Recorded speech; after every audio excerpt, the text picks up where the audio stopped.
రావడాన్ని 4 కోట్ల తెలంగాణ ప్రజల తరఫున వారికి అఖండమైన స్వాగతం పలుకుతున్నాం.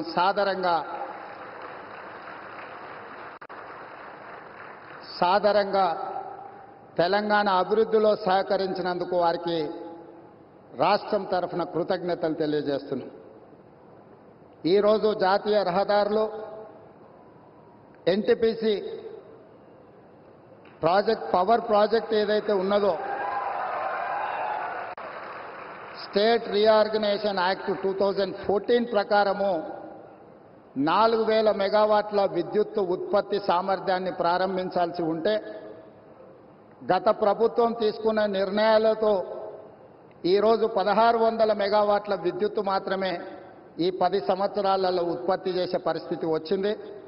నేను ప్రధానమంత్రి గారి సమక్షంలో కేంద్ర మంత్రి కిషన్ రెడ్డి గారు, తెలంగాణ రాష్ట్ర గవర్నర్ తమిళిసై సౌందరరాజన్ గారు, మిత్రుడు స్థానిక ఎంపీ స్వయం బాబురావు గారు, మిత్రుడు ఎమ్మెల్యే స్థానిక శాసనసభ్యులు పాయల శంకర్ గారి సమక్షంలో నేను ఎన్టీపీసీ సంస్థకు నేను చెప్పదలుచుకున్నాను.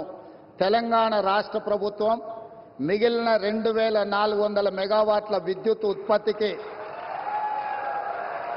అన్ని రకాల అనుమతులు ఇచ్చి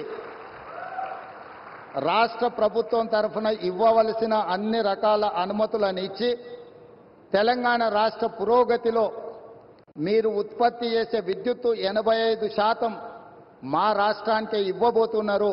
తెలంగాణ రాష్ట్రంలో వెలుగులు నింపబోతున్నారు. సంపూర్ణంగా మా ప్రభుత్వం ఎన్టీపీసీ సంస్థకు సహకరించి ఈ కార్యక్రమాన్ని ముందుకు తీసుకెళ్తామని చెప్పి వేదిక మీద